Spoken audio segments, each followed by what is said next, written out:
This is not just a movie. To a base core audience of nearly 12 million people all over the face of the earth, this is their book of Scripture.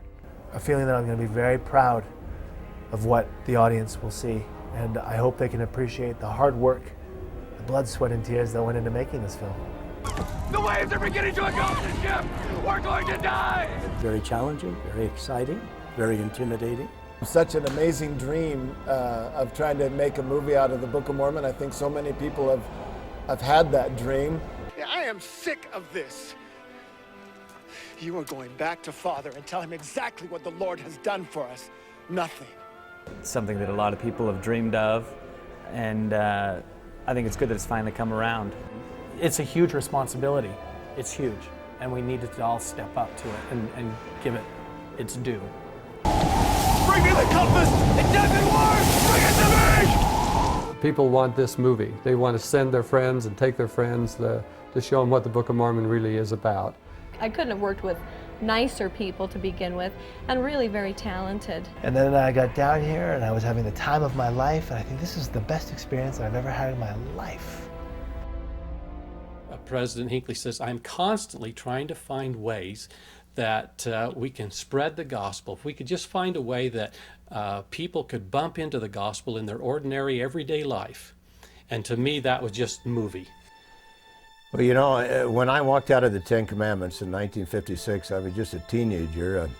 I thought someday somebody's got to do a production showing some of the great stories of the Book of Mormon. But about 5 years ago, I thought technology was such that it might be possible to make a motion picture on the Book of Mormon. I started to work on the script, and little by little things came together, and here we are.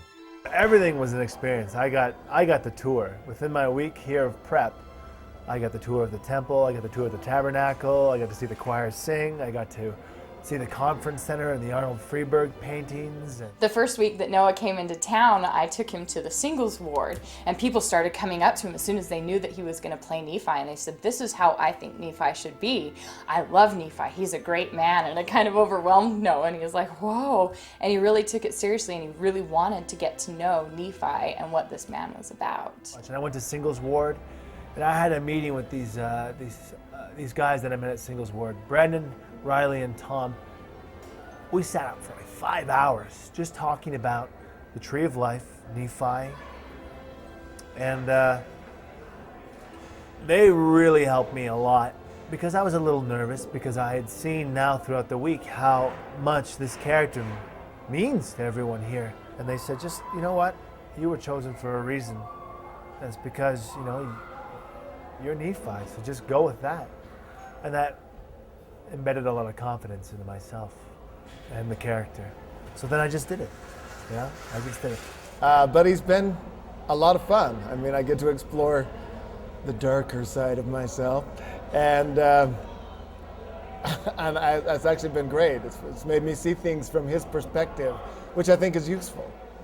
Helps you understand how people take the paths that they take and what happens to them. So I think a lot of people, if they really were honest with themselves and were put in the same situations as Laman and Nephi, would end up being more like Laman than they would be like Nephi, because it doesn't make a lot of sense, you know? Sometimes the things God asks us to do don't make logical sense.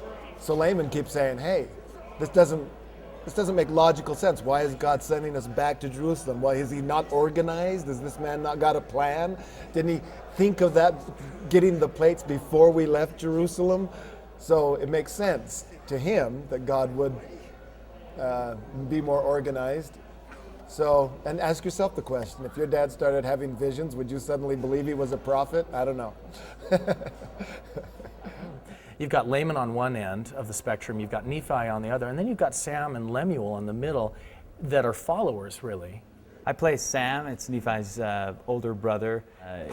He supports Nephi in whatever he does. And we have these different colors, and it's been really great, kind of wanting to get Laman's attention. Yeah, I'm with you, but at the same time wanting to have Sam and Nephi look to me and feeling the struggle, because I'm really kind of a little bit on the fence. I'm not so black and white evil like Laman is. I think I'm playing the person that everybody, the normal person is. Nobody's really is good as Nephi. No one's really as bad as Laman. And so I'm the majority of people that read the Book of Mormon realize there's some struggles going on. Do I follow Nephi or do I follow Laman? Because he's saying some stuff that makes sense. And it just ends up being, you know, he's the everyday man. That's how I've been approaching it, that he's just the guy that everybody relates to. The fact that it is such an important character and so well known among Mormondom, 12 million people expect to see Lehi as they envision Lehi. And I don't know how close I'm coming to Lehi as they perceive him, but my hope is that I'm at least as close to him as I perceive him, and as I've interpreted what it ought to be, I ought to be representing.